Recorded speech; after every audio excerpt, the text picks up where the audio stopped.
Isisothando Umumtoti Benhlalo. Uthi kimi amagama ayaphela umezama ukuchaza indlela ngithanda ngayo. Ubese bukila ngaliphuma wabuka mina wamamatheka waphetha ngokubabaza ukufana. Uthi ufisa ukwazi ukuthi yini lena abayimbezi mayini ngoba igolide yena ulibona njalo kumamathekeni kwami. Uthi uma bengathiwa ngiyisono yena ubengadeli izulu ekhetha isihogo. Uthi umhlaba ubusekile ngokuhloba ngami. Kudala bangibona usuku nosuku ngokubusiswa izigi zobuhle bami. Ungibize ngembali yekhethelo wathi ngifanele uthando. Uthe emagumbini enhliziyo yami ubecela elinye lamagumbi ukuba naye beyisakhamuzi. Wathembisa ukuziphatha kahle.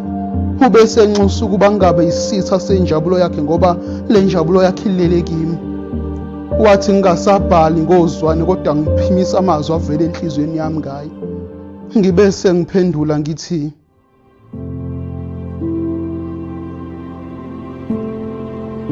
ngiyawezwa amagama avela ezindebeni zakho angilutha imfakabelo komkhovu. Ubuciko nabo ubugagu bomlomo akusiko kumisa uthando.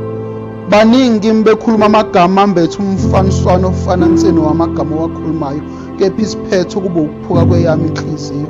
Noma ngifisa ukukunika uthando, kepha amagama owakhulumayo angibuyisela isithombe salwamlisa owangiyenga ngawo amagama afanayo. Isiphetho kwabo kungigqema ungeqiwantwala.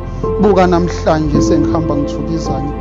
Kwabanye bethu uthando selaba yisikhumbuzo sokuphuka kwenhliziyo, umlando kwasebelahla ithawula luyisifundo kwabasenethemba ngalo. Kulincwadi engafundwa ngamagama kodwa ngezenzo. Shiya-ke amagama ngesiqu sothando ungitshela iqiniso. Wehlukaniswe yini nomuntu obuthandana nayo?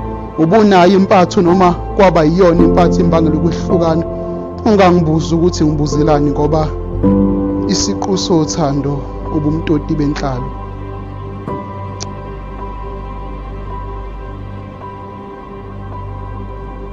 Eyoqobo